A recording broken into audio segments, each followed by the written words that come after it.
નમસ્કાર તાલીમાર્થી મિત્રો, ઔદ્યોગિક તાલીમ સંસ્થા રાજકોટથી હું આશિષ ગોરવાડિયા, ઇન્સ્ટ્રક્ટર એમ્પ્લોયબિલિટી સ્કિલ્સ.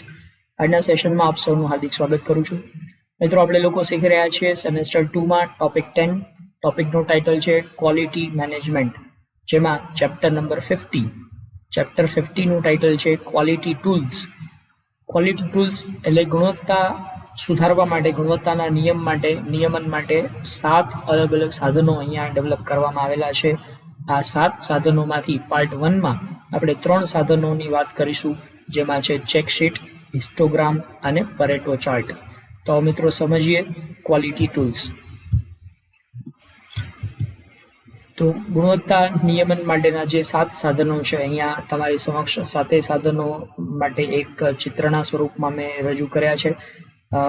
ગુણવત્તા સુધાર માટે અને સમસ્યાના ઉકેલ માટે 7 ગુણવત્તા નિયામક સાધનો, જે સરળ આંકડાશાસ્ત્રીય સાધનો છે, આંકડાશાસ્ત્રીય પદ્ધતિથી ડેવલપ કરવામાં આવેલા આ સાધનો છે.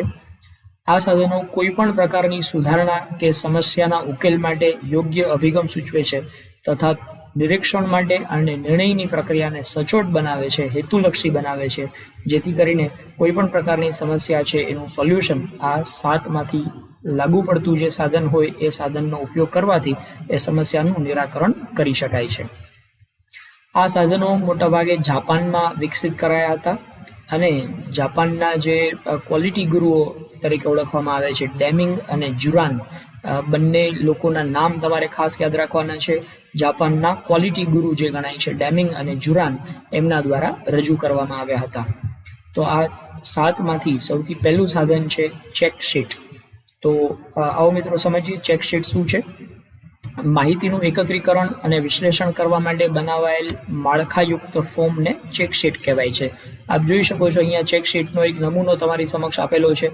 આમાંથી આખા દિવસ દરમિયાન કેટલા કાર્યો કરવાના થાય છે અથવા તો કયું કયું કામ થઈ ગયું છે એમ તમે ટીક મારતા જાઓ એટલે તમારું કામ છે ઝડપથી થઈ શકે. તો આવી રીતે જેટલા પણ કાર્યો કરવાના હોય એના માટેની એક ચેકશીટ બની શકે, અથવા તો પ્રોબ્લેમ્સનું સોલ્યુશન કરવાનું હોય તો એના માટેની એક ચેકશીટ બની શકે કે કયા કયા પ્રોબ્લેમ્સ છે અને એમાંથી કેટલા પ્રોબ્લેમનું સોલ્યુશન થઈ ગયું છે. જેનું સોલ્યુશન થઈ ગયું છે એની સામે ટીક કરતા જાઓ. આ પ્રકારની જે શીટ તૈયાર કરવામાં આવે આને ચેકશીટ તરીકે ઓળખવામાં આવે છે. આ એક સામાન્ય કે વ્યાપક સાધન છે જે વિભિન્ન હેતુઓ માટે ઉપયોગમાં લઈ શકાય છે. માહિતી એકત્રિત કરવાથી કોઈ પણ જૂથ વધુ સારા નિર્ણય લઈ શકે છે, સમસ્યાઓનો સારી રીતે ઉકેલ કરી શકે છે, ઝડપથી ઉકેલ કરી શકે છે અને વ્યવસ્થાપનનો આધાર મેળવી શકે છે. ચેકશીટ સામાન્ય રીતે 2 પ્રકારની હોય છે, જેનો ઉપયોગ ગણાયેલ, મપાયેલ તથા સ્થાનિક માહિતીની નોંધ રાખવા માટે કરવામાં આવતો હોય છે. ચેકશીટ ક્યારે ઉપયોગમાં લેવી જોઈએ? તો જ્યારે એક જ વ્યક્તિ દ્વારા કે એક નિશ્ચિત સ્થળે માહિતીનું પુનરાવર્તિત અવલોકન શક્ય હોય. મતલબ કે એક વ્યક્તિના હાથમાં એ કાર્ય છે અને એક કાર્ય એમાંથી કેટલા કાર્યો થઈ ગયા છે એની નોંધ રાખવાની છે. આવું જ્યારે કરવાનું થતું હોય ત્યારે ચેકશીટનો ઉપયોગ કરી શકાય છે. જ્યારે કોઈ ઘટનાની પુનરાવર્તિત ઘટના, સમસ્યા, ખામી કે તેનો વિસ્તાર અને ઉદ્ભવતા કારણો જેવી માહિતીને એકત્રિત કરવાની થતી હોય ત્યારે પણ ચેકશીટનો ઉપયોગ કરવાનો હોય છે. જ્યારે ઉત્પાદન પ્રક્રિયાની માહિતી એકત્રિત કરવાની હોય, કેટલું ઉત્પાદન થયું છે, ઉત્પાદનની અંદર કોઈ પણ સમસ્યા રહી છે કે નહીં, આના વિશેની માહિતી એકત્રિત કરવાની હોય ત્યારે પણ ચેકશીટ છે એ ઉપયોગમાં આવે છે. કઈ રીતે ઉપયોગમાં લઈ શકાય? તો સૌપ્રથમ કઈ ઘટના કે સમસ્યાનું અવલોકન કરવાનું છે તે નક્કી કરો અને માહિતી ક્યારે અને કેટલા સમયગાળા માટે એકત્રિત કરી શકાશે એ નક્કી કરવાનું રહેશે. માહિતી એકત્રીકરણ માટેનું એક ફોર્મ બનાવવાનું છે, જેમાં જેટલા બાબતોની સમસ્યાઓ છે કે જે બાબતોની માહિતી છે એના માટે અવલોકનો માટે ટિક માર્ક અથવા ક્રોસ માર્ક એવી નિશાની તમારે દર્શાવવાની છે. મતલબ કે જે લાગુ પડતું હોય એના માટે ટિક મારો અને જે લાગુ નથી પડતું એના માટે ક્રોસ માર્કની નિશાની કરતા જાઓ. ફોર્મના દરેક ખાનાને નામ આપવાનું રહેશે. મતલબ કે અહીંયા જેટલા પણ સમસ્યાઓ હોય એ દરેકનું અહીંયા લિસ્ટ તૈયાર કરવાનું છે. પહેલા ટૂંકા ગાળા માટે ચેકશીટનો ઉપયોગ કરીને સુનિશ્ચિત કરવું જોઈએ કે યોગ્ય પ્રમાણે આપણને માહિતી મળી રહી છે કે નહીં. અને જ્યારે કોઈ નિર્ધારિત ઘટના કે સમસ્યા બને કે તરત જ તેનો ચેકશીટમાં નોંધણી કરવી જોઈએ. ત્યારબાદ ચેકશીટનો ઉપયોગ શું છે? તો વિવિધ સમસ્યાઓના વિશ્લેષણ માટે માહિતીનું અવલોકન કરીને માહિતીનું એકત્રીકરણ કરવા માટે ચેકશીટ ઉપયોગમાં આવશે. એવી પ્રક્રિયાઓ કે જેમાં ઉત્પાદક, ઘટક કે વ્યક્તિ, સામગ્રી, મશીન, પદ્ધતિ અને ઉત્પાદન સમયની સ્થિતિ જેવા સ્પષ્ટ વિભાગોમાં વહેંચી શકાય તેવી પ્રક્રિયાઓમાં સતત અવલોકન માટે આ ચેકશીટ છે અતિ ઉપયોગી બને છે. ખામી, તેના ઉદ્ભવનું સ્થાન, ઉદ્ભવના કારણો જાણવા માટે અનિવાર્ય માહિતીને અગ્રતા ક્રમમાં આપણે આસાનીથી ગોઠવી શકીએ છીએ અને એ માહિતી જ્યારે જરૂર હોય ત્યારે એ માહિતીને આસાનીથી મેળવી શકાય છે. એના માટે ચેકશીટનો ઉપયોગ તમે ખૂબ જ સરળતાથી કરી શકશો. ત્યારબાદ બીજું સાધન છે જેને નામ આપ્યું છે હિસ્ટોગ્રામ. હિસ્ટોગ્રામ એટલે આ પ્રકારનો એક ડાયાગ્રામ તૈયાર કરવામાં આવતો હોય છે. આ ગુજરાતીમાં જેને કહેવાય છે સ્તંભ આલેખ. મિત્રો, તમે તમારા 10મા ધોરણની અંદર આલેખ, ગણિતની અંદર આલેખના ચેપ્ટરની અંદર આ પ્રકારના સ્તંભ આલેખ શીખી ગયા છો, તો એને હિસ્ટોગ્રામ તરીકે ઓળખવામાં આવે છે. તો હિસ્ટોગ્રામ એ એક પ્રકારનો સ્તંભ આલેખ છે જે આવર્તનના વિતરણો દર્શાવે છે. હિસ્ટોગ્રામ એકત્રિત માહિતીને સરળ ચિત્રાત્મક સ્વરૂપે રજૂ કરવા માટે આ હિસ્ટોગ્રામનો ઉપયોગ કરી શકાય છે, જેથી આપણને ખબર પડી શકે છે. માનો કે અલગ અલગ પ્રકારની સમસ્યાઓ એક અઠવાડિયામાં કેટલી વખત ઉદ્ભવી એના માટેનો હિસ્ટોગ્રામ તૈયાર કરવામાં આવે. તો માનો આ પહેલા નંબરની સમસ્યા છે એ સૌથી વધારે વખત ઉદ્ભવી છે, બીજા નંબરની સમસ્યા છે એનાથી ઓછી છે, ત્રીજા નંબરની સમસ્યા એનાથી ઓછી છે. આમ તમે કમ્પેરિઝન કરી શકો છો કઈ કઈ સમસ્યાઓનો ઉદ્ભવ થયો છે એક અઠવાડિયા દરમિયાન. આવી રીતે જે કંઈ પણ બાબતો ઉપર તમારે આ ગ્રાફ તૈયાર કરવો હોય એ ગ્રાફનો વલણ છે એ તમે જાણી શકશો કે સમસ્યાઓમાં વધારો થઈ રહ્યો છે, કઈ સમસ્યામાં વધારો થઈ રહ્યો છે અને કઈ સમસ્યામાં ઘટાડો થઈ રહ્યો છે એ તમે જાણી શકો છો. આ આલેખ દ્વારા વિતરણનો આકાર અને વિસ્તાર જોઈ શકાતો હોવાથી આપણે સામાન્ય રીતે સમસ્યાના કારણો સરળતાથી જાણી શકીએ છીએ. હિસ્ટોગ્રામ ક્યારે ઉપયોગમાં લેવો જોઈએ? તો જ્યારે માહિતી સંખ્યાત્મક રીતે આપણને ઉપલબ્ધ હોય. માનો કે તમને એવી માહિતી ઉપલબ્ધ હોય કે એક અઠવાડિયામાં પહેલા નંબરની સમસ્યા છે 10 વખત ઉદ્ભવી છે, બીજા નંબરની સમસ્યા 5 વખત ઉદ્ભવી છે. આમ આંકડાકીય રીતે તમે એ દર્શાવી શકતા હોય ત્યારે, સંખ્યાત્મક રીતે દર્શાવી શકતા હોય ત્યારે આ હિસ્ટોગ્રામ ઉપયોગી બને છે. માહિતી વિતરણનો આકાર જાણવો હોય ત્યારે પણ આ હિસ્ટોગ્રામ ઉપયોગમાં લઈ શકાય છે. ઉત્પાદન ગ્રાહકને સંતોષ આપી શકે છે કે કેમ તેનું વિશ્લેષણ કરવું હોય તો એના માટે પણ આ હિસ્ટોગ્રામ ઉપયોગી થાય છે. પ્રક્રિયામાં ફેરફાર ક્યારે થાય છે તે જાણવું હોય, મતલબ કે કયા સંજોગોમાં કઈ કઈ જગ્યાએ પ્રક્રિયામાં ફેરફાર આપણને નોંધાય છે એ જાણવું હોય તો એના માટે પણ હિસ્ટોગ્રામ ઉપયોગી છે. બે કે વધુ પ્રક્રિયાના પરિણામ છે એનું કમ્પેરિઝન કરવું હોય, બરાબર, આપણે અહીંયા જોઈ શકો છો કે દરેક પ્રકારની સમસ્યાઓ છે એનું આપણે કમ્પેરિઝન કરી શકીએ છીએ કે ભાઈ પહેલા નંબરની સમસ્યા અને છેલ્લા નંબરની સમસ્યા એમાંથી કઈ વધારે છે, અને તમે સરળતાથી કમ્પેરિઝન કરી શકો છો. એના માટે પણ આ હિસ્ટોગ્રામ ઉપયોગી છે. અને જ્યારે અન્યોને માહિતી સરળતાથી સમજાવવી હોય, બરાબર, તો આ હિસ્ટોગ્રામનો ચાર્ટ તમે કોઈ પણ વ્યક્તિની સમક્ષ પ્રસ્તુત કરશો તો એ વ્યક્તિને તરત જ સમજાઈ જશે કે અહીંયા કઈ સમસ્યા છે વધારે છે અને કઈ સમસ્યા ઓછી છે. તો આ પ્રમાણે તમે એ સરળતાથી સમજાવવા માટે પણ હિસ્ટોગ્રામનો ઉપયોગ કરી શકો છો. ત્યારબાદ હિસ્ટોગ્રામ કઈ રીતે ઉપયોગમાં લઈ શકાય? તો સૌથી પહેલાં તો અવલોકનની એક શ્રેણીની ગણતરી કરવી પડશે, મતલબ કેટલા અવલોકનો છે અને એને કેવી રીતે આપણે વર્ગીકૃત કરી શકીશું એ નક્કી કરવાનું છે. ત્યારબાદ આવૃત્તિ વિતરણનું એક કોષ્ટક નક્કી કરો. આવૃત્તિ વિતરણનું કોષ્ટક નક્કી કરવું મતલબ કે તમારે એક કોષ્ટક તૈયાર કરવાનું છે. પહેલા નંબરની સમસ્યા તો એ કેટલી વખત ઉદ્ભવી છે, બીજા નંબરની સમસ્યા કેટલી વખત ઉદ્ભવી, ત્રીજા નંબરની સમસ્યા કેટલી વખત ઉદ્ભવી, આમ એક કોષ્ટકમાં એને વર્ગીકૃત કરવાનું છે. અને ત્યારબાદ વર્ગ અંતરાલ નક્કી કરો. એ સમસ્યા છે માનો કે 5 થી 10 વખત ઉદ્ભવી, 10 થી 15 વખત ઉદ્ભવી, 15 થી 20, એમ રીતે તમે અંતરાલ નક્કી કરી શકો છો. અને એ અંતરાલ તમે અહીંયા દર્શાવી શકો, જેમ કે અહીંયા 1, 5, 10, 50, 100 આવી રીતે તમે વાય એક્સિસ ઉપર જે દર્શાવ્યા છે એને અંતરાલ નક્કી કર્યા એમ કહેવાય. વર્ગની સીમાઓ અને મધ્યસ્થ બિંદુઓ નિર્ધારિત કરવા. આ ઉપરાંત પહેલા નંબરની સમસ્યા છે તો એની સીમા કેટલે સુધીની છે એ અહીંયા નિર્ધારિત કરી દીધું, બીજા નંબરની સમસ્યા નિર્ધારિત કરી દીધી, ત્રીજા નંબરની સમસ્યા નિર્ધારિત કરી દીધી. અને ત્યારબાદ અવલોકને સુસંગત હોય એવું આવૃત્તિ વિતરણનું કોષ્ટક તૈયાર કરો. આ કોષ્ટક ઉપરથી તમે આ પ્રમાણેનો ગ્રાફ છે એ તૈયાર કરી શકશો. એક્સ ધરી પર વર્ગ અંતરાલો અને વાય ધરી પર આવૃત્તિ લઈને સ્તંભ આલેખ તૈયાર કરી શકો છો. ત્યારબાદ નેક્સ્ટ છે પરેટો ચાર્ટ. હિસ્ટોગ્રામ જેવો જ એક ચાર્ટ છે જે પરેટો ચાર્ટ તરીકે ઓળખવામાં આવે છે. હિસ્ટોગ્રામની અંદર અને પરેટો ચાર્ટની અંદર તફાવત શું છે? તો આ એક લાઈન તમે જોઈ શકો છો. પરેટો ચાર્ટની અંદર આ પ્રકારની એક લાઈન તૈયાર કરવામાં આવે છે, સ્તંભાલેખ છે એની ઉપર. આ લાઈન જે તૈયાર થઈ એના ઉપરથી આપણને ખબર પડી શકશે કે તમે જે બાબત ઉપર ચાર્ટ તૈયાર કરી રહ્યા છો એનું વલણ કેવું છે. આ ઉપર જઈ રહ્યું છે તો મતલબ કે સમસ્યામાં વધારો થઈ રહ્યો છે. જો આ લાઈન છે આમ નીચેની તરફ જઈ રહી હોય તો મતલબ કે સમસ્યામાં ઘટાડો થઈ રહ્યો છે. એમ તમને પરેટો ચાર્ટ ઉપરથી વલણની ખબર પડી શકે. આ પણ એક એવું ચિત્રાત્મક સાધન છે જે મોટી સમસ્યાને નાના નાના વિભાગોમાં વહેંચીને કયા પરિબળો સૌથી વધુ અગત્યના છે તે જાણવા માટે આપણને મદદ કરી શકે છે. આ ટૂલનું નામ ઇટાલિયન અર્થશાસ્ત્રી વિલ્ફ્રેડ પરેટો એના નામ ઉપરથી આપવામાં આવ્યું છે. આ ટૂલની મદદથી કોઈ નિશ્ચિત સમસ્યાનું મૂળ ક્યાં છે તે જાણી શકાય છે અને કઈ બાબત ઉપર વધુ પ્રયત્નો કરવાની જરૂર છે જેથી કરીને એ બાબતને આપણે સરળતાથી સોલ્વ કરી શકીએ એ જાણવા માટે પરેટો ચાર્ટ ઉપયોગી છે. પરેટો ચાર્ટ ક્યારે ઉપયોગમાં લેવો જોઈએ?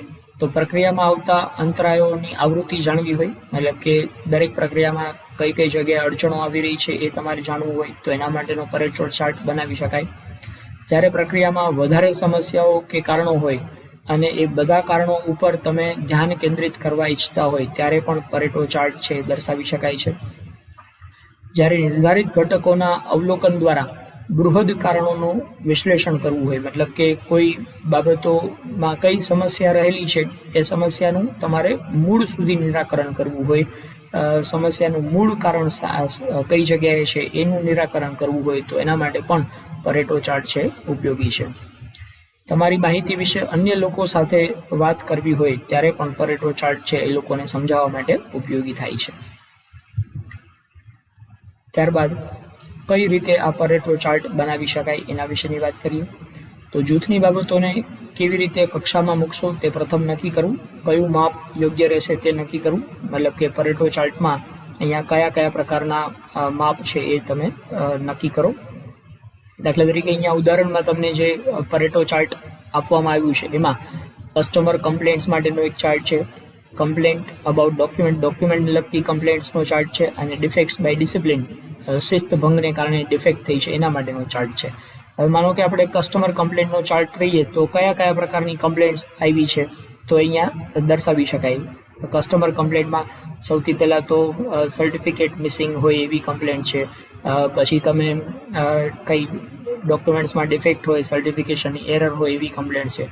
તો કઈ પ્રકારની કમ્પ્લેન્ટ કેટલી વધારે છે એ તમને આ ચાર્ટ ઉપરથી ખબર પડી શકે. પછી કમ્પ્લેન્ટ અબાઉટ ડોક્યુમેન્ટ્સ, તો ડોક્યુમેન્ટને લગતી કમ્પ્લેન્ટ છે એ તમે અહીંયા ચાર્ટ ઉપર દર્શાવી શકો છો. અને ડિફેક્ટ્સ બાય ડિસિપ્લિનને કારણે કઈ પ્રકારની ડિફેક્ટ્સ થઈ છે એ અહીંયા ચાર્ટ ઉપર દર્શાવી શકો છો. તો આમ કયા પ્રકારની સમસ્યા વધારે આવી છે એ તમે પરેટો ચાર્ટના આધાર ઉપર નક્કી કરી શકો છો. સામાન્ય રીતે આવૃત્તિ એ જથ્થો, કિંમત અને સમય જેવા માપોનો ઉપયોગ કરી શકાય છે. દાખલા તરીકે આવૃત્તિમાં અહીંયા દર્શાવ્યું કે એક અઠવાડિયાની અંદર આવેલી કમ્પ્લેન્ટ્સ, તો એક અઠવાડિયાના પહેલા દિવસે કઈ, બીજા દિવસે, ત્રીજા દિવસે એમ તમે નક્કી કરી શકો છો. ચાર્ટ કયા સમયગાળાને આવરી લેશે એને પણ તમે નિર્ધારિત કરી શકો છો અને એને કેટેગરીમાં નોંધણી કરી શકો છો. પ્રત્યેક કક્ષાના માપના સરવાળા કરી અને તમે માપને યોગ્ય પ્રમાણમાં ગોઠવી આપવું. તો સમસ્યા છે એનું માપ નક્કી કરો કે સમસ્યા છે મહત્તમ કેટલી વખત ઉદ્ભવી છે. માનો કે મહત્તમ આખા અઠવાડિયામાં 100 વખત કે મહત્તમ 50 વખત, એવી રીતે તમે અહીંયા ગણતરી દર્શાવી શકો છો.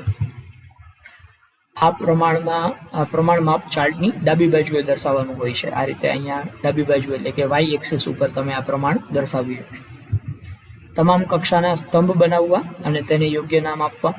આ દરેક સ્તંભમાં સૌથી ઊંચો સ્તંભ છે એ ડાબી તરફ છેવાડે મૂકી અને ત્યાર પછીના સ્તંભ છે એને ઉતરતી કક્ષામાં અહીંયા મૂકવાના છે. તો સૌથી વધારે જે સમસ્યા હોય એ પહેલા નંબર ઉપર, એનાથી ઓછી સમસ્યા બીજા નંબર ઉપર, એનાથી ઓછી હોય ત્રીજા નંબર ઉપર. આ પ્રમાણે તમે પરેટો ચાર્ટ દર્શાવી શકો છો. જો નાના નાના માપવાળી કક્ષાઓ વધારે હોય તો તેમનો એક જૂથ તૈયાર કરી અને અન્ય એવું નામ આપી અને તમે એક કક્ષાને છેલ્લે મૂકી શકો છો. જેમ અહીંયા આપણે છેલ્લું એક અધર્સ એવા ટાઇટલથી બીજી જે વધારાની સમસ્યાઓ હોય એને અધર્સના ટાઇટલ નીચે આપણે મૂકી શકીએ છીએ અને આ પ્રમાણેનો એક ચાર્ટ આપણે તૈયાર કરી શકીએ છીએ. પરેટો ચાર્ટનો ઉપયોગ શેના માટે થઈ શકશે?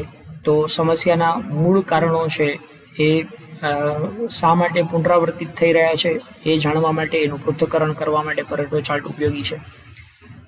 જ્યારે સમસ્યાની સંખ્યા અને કારણો ઘણા બધા હોય અને એમાંથી સૌથી અગત્યનું પરિબળ કયું છે, સૌથી અગત્યનું કારણ કયું છે એ તમે જાણવા ઈચ્છતા હોય ત્યારે પરેટો ચાર્ટનો ઉપયોગ કરી શકાય.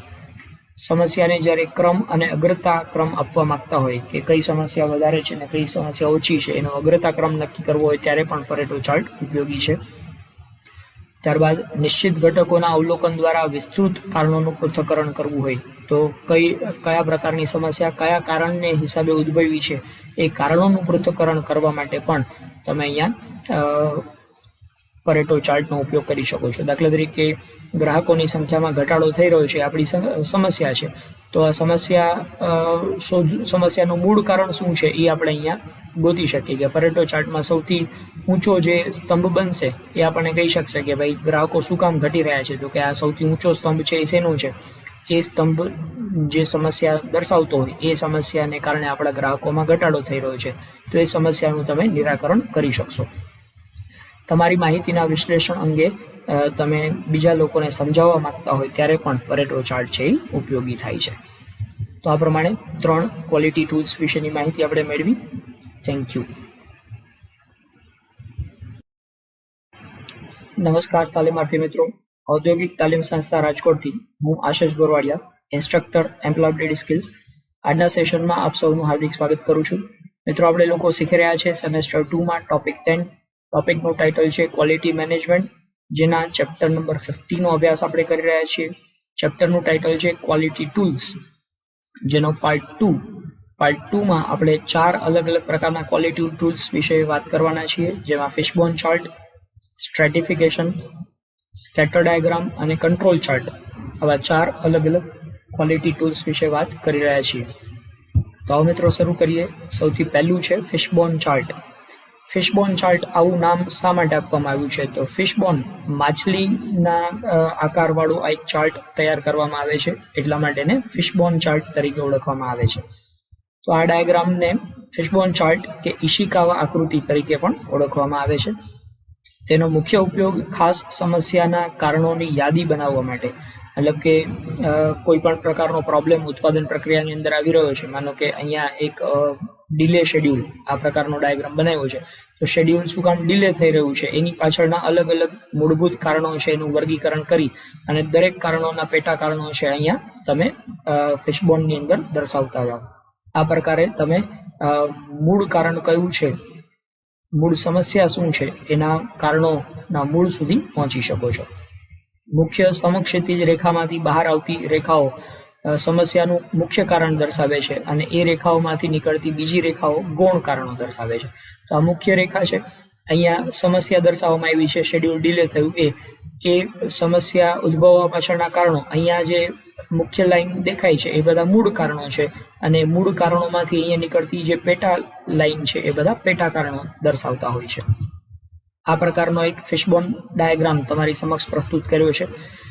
માનો કે અહીંયા મૂળ સમસ્યા શું છે? તો કે પુઅર ક્વોલિટી, મતલબ કે આપણે જે વસ્તુ બનાવી રહ્યા છીએ વસ્તુની ગુણવત્તા છે એ ખૂબ જ નબળી છે. આ મૂળ સમસ્યા છે. હવે આ ગુણવત્તા નબળી હોવા પાછળના કારણો કયા કયા છે? તો આ મુખ્ય લાઈન જે છે એની ઉપર દર્શાવેલા જે કારણો છે, અહીંયા તમે જોઈ શકો છો કે પહેલું કારણ દર્શાવ્યું છે મેથડ એ ખોટી હોઈ શકે, એને કારણે ગુણવત્તા ઓછી છે. એની સાથે અહીંયા નીકળતા જે પેટા કારણો છે એ મેથડ કેવી છે? તો કે નોન સાયન્ટિફિક મેથડ છે, વેરી ઓલ્ડ મેથડ છે, આ પ્રોડક્શન સિસ્ટમ ખરાબ છે એને કારણે આ તકલીફ થઈ રહી છે. આ ઉપરાંત બીજું અહીંયા દર્શાવ્યું છે કે મેન પાવર, તો માણસોને લગતી સમસ્યા છે. માણસોને લગતી સમસ્યાની પેટા સમસ્યા શું છે? તો કે ડેટા કીપિંગ, એટલે કે માણસો છે ડેટા બરોબર મેન્ટેન નથી કરતા. પુઅર ટાઈમ કીપિંગ, એ લોકો સમયસર કામ નથી કરતા, બરાબર. આમ મૂળ જે સમસ્યા છે એ સમસ્યાના કારણો આ ડાયાગ્રામ ઉપર દર્શાવવામાં આવે છે અને એ ડાયાગ્રામ ઉપરથી આપણે સમજી શકીએ છીએ કે કયા મુખ્ય કારણો છે અને કયા ગૌણ કારણો છે જેને કારણે અહીંયા ગુણવત્તામાં ઘટાડો થઈ રહ્યો છે. તો આ પ્રકારનો એક ડાયાગ્રામ, જેને ફિશબોન ડાયાગ્રામ એટલે કે આપ જોઈ શકો છો કે માછલીના આકારમાં ડાયાગ્રામ બને છે, એટલા માટે એને ફિશબોન ડાયાગ્રામ કહેવામાં આવ્યો છે. ક્યારે ઉપયોગમાં લેવો જોઈએ આ ડાયાગ્રામ? તો જ્યારે સમસ્યાના સંભવિત કારણોને તમારે ઓળખવા હોય અને ખાસ કરીને જ્યારે જૂથના સભ્યો તે બાબતે અંતહીન ચર્ચાઓ જ કરતા રહેતા હોય, મતલબ કે મૂળ કારણ કયું છે અને એને કેવી રીતે સોલ્વ કરવું એનો કોઈ નિષ્કર્ષ ન આવી શકતો હોય, તો એવા સંજોગોમાં આ ડાયાગ્રામ તમે ડેવલપ કરો તો મૂળ કારણ વિશે આપણને ખબર પડી શકે. કેવી રીતે આ ડાયાગ્રામ ઉપયોગમાં લેવો જોઈએ? તો સૌથી પહેલા તો સમસ્યાનું કથન કરવું, તેને બોર્ડ કે ચાર્ટ પેપરની જમણી બાજુ ઉપર લખી લેવું જોઈએ. તો કે મૂળ સમસ્યા કઈ છે અહીંયા જમણી બાજુએ તમે લખી લો. તેની આસપાસ ચોરસ બોક્સ બનાવી દો અને તેમાંથી એક મધ્ય લાઈન તૈયાર કરો. અહીંયા એક મૂળ સમસ્યા, એમાંથી મધ્ય લાઈન અહીંયા તૈયાર કરી. સંભવિત કારણોની મુખ્ય કક્ષા નક્કી કરવી. જો ન નક્કી કરી શકાય એમ હોય તો પદ્ધતિ, યંત્રો, લોકો, સામગ્રી, માપ વગેરે જેવા પરિબળો એ મુખ્ય કારણો છે એમ દર્શાવી શકાય. સમસ્યાના આ કારણોને મુખ્ય રેખા સાથે જોડો. અહીંયા જે કારણો તમે લખ્યા છે એ કારણોને મુખ્ય લાઈન સાથે અહીંયા કનેક્ટ કરી દેવાના છે. વિચારો કે આવું શા માટે બન્યું અને તેના સંભવિત કારણોની નોંધ લો. તો માનો કે અહીંયા મશીનને લગતી સમસ્યા છે, તો એ કયા પ્રકાર શું કામ સમસ્યા થઈ રહી હોય એના માટેના કારણો અહીંયા વિચારો અને એ કારણો અહીંયા લખો. પછી માણસોને લગતી સમસ્યા છે, તો એ શા માટે ઉદ્ભવી હોય એના માટેના જે પેટા કારણો છે એ તમે અહીંયા દર્શાવી શકો છો.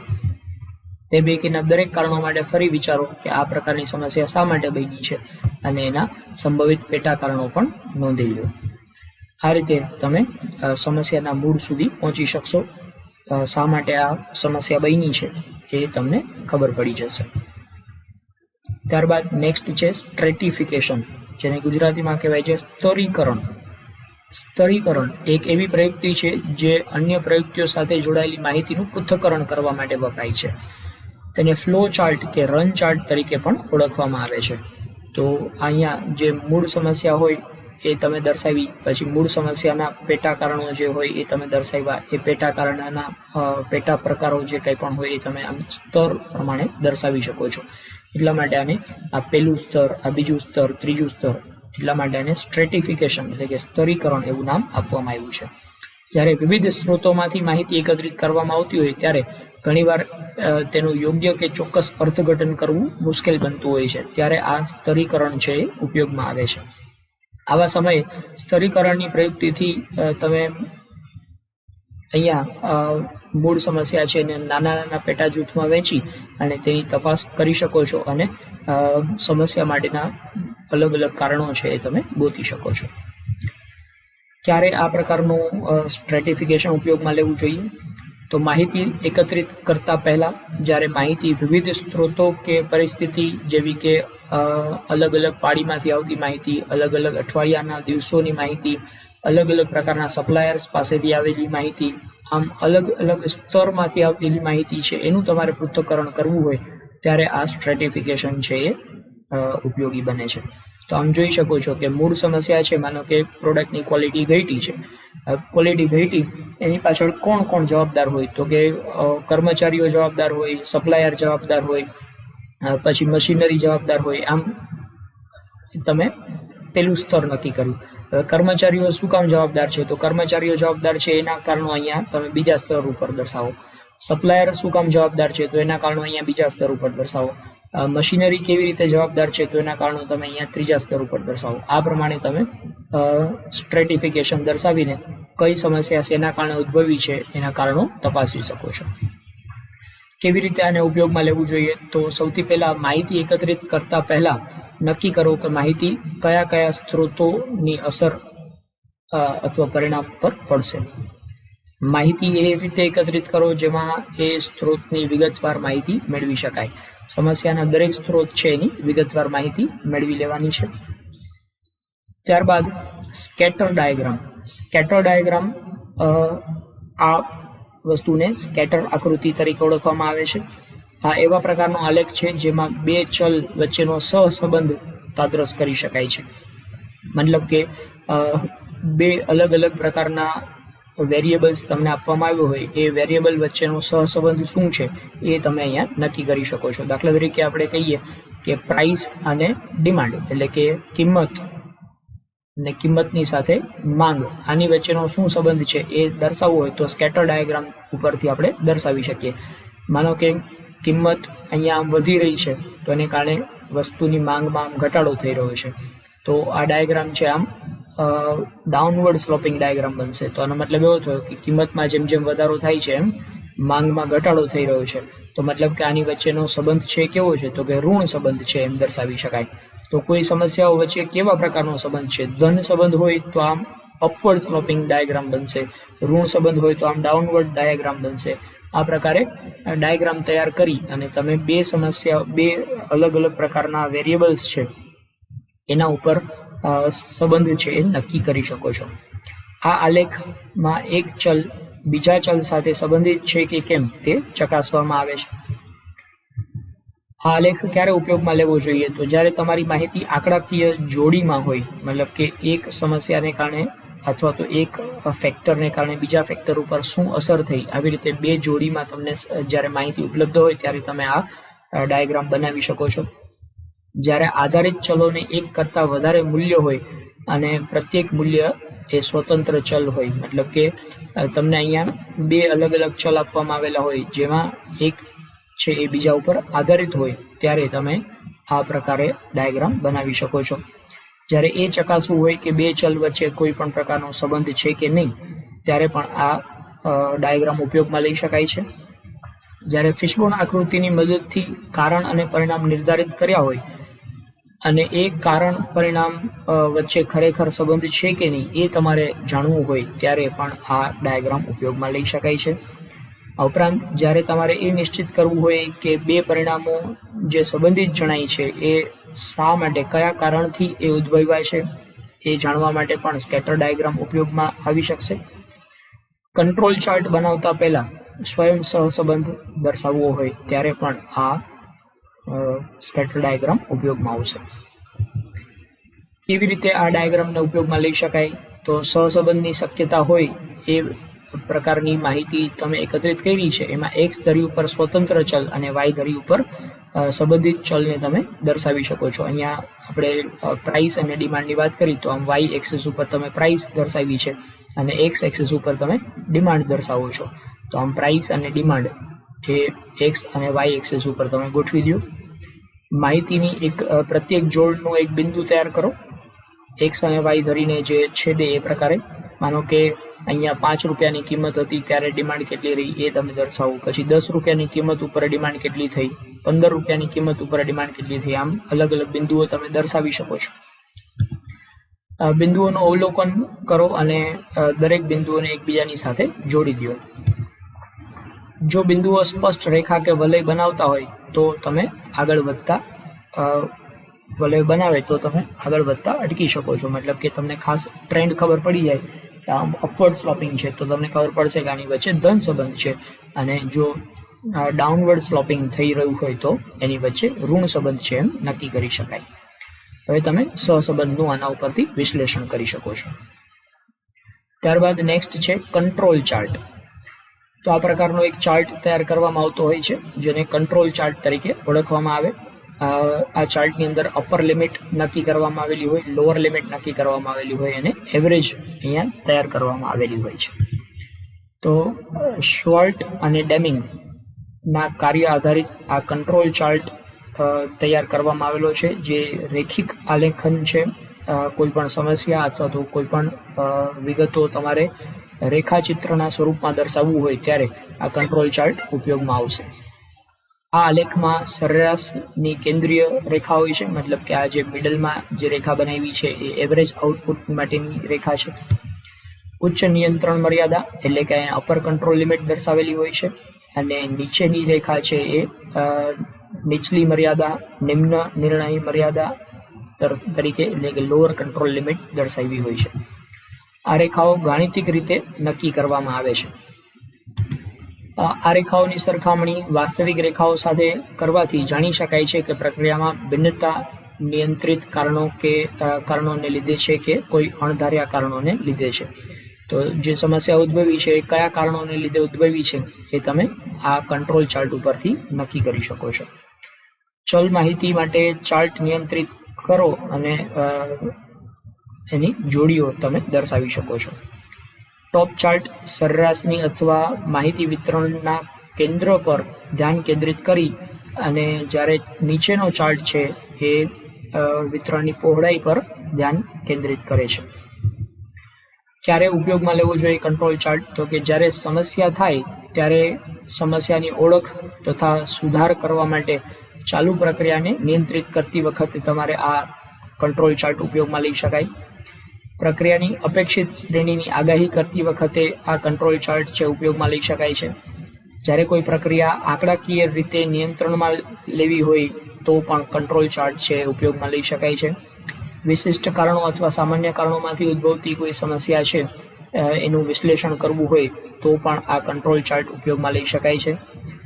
એ નિર્ધારિત કરવું હોય કે તમારા ગુણવત્તા સુધાર માટે પ્રોજેક્ટનું ચોક્કસ લક્ષ્ય શું છે અને એ ગુણવત્તાને અસર કરતા પરિબળો કયા કયા છે અને એ પરિબળોમાં સુધારો લઈ આવવો હોય ત્યારે પણ આ કંટ્રોલ ચાર્ટ છે ઉપયોગમાં લઈ શકાય છે. કેવી રીતે કંટ્રોલ ચાર્ટનો ઉપયોગ કરી શકાય? તો તમારી માહિતી માટે યોગ્ય કંટ્રોલ ચાર્ટ પસંદ કરો. માહિતીનું એકત્રીકરણ આલેખન માટે સમયગાળો નક્કી કરો. કેટલા સમયગાળા માટેની આ માહિતી છે એ નક્કી કરો અને એના ઉપરથી તમે આલેખ બનાવો અને માહિતીનું વિશ્લેષણ કરો. નિયંત્રણની બહારના બિંદુઓ કયા કયા છે એ શોધી કાઢો. આ બિંદુઓ ઓળખાઈ જાય એટલે ચાર્ટ પર તેની નોંધ કરી લ્યો અને એ સમસ્યાના કારણો કયા કયા છે એને તપાસો. તમારા સંશોધનની નોંધ કરી લ્યો. તો આ પ્રકારે અલગ અલગ ચાર્ટ ની વાત કરી અને જેને કારણે આપણે સમસ્યાઓનું નિરાકરણ કરી શકીએ છીએ. આ દરેક પ્રકારના ટૂલ્સ છે એ ક્વોલિટી ઇમ્પ્રુવમેન્ટ માટે ઉપયોગમાં લેવામાં આવતા હોય છે. Thank you.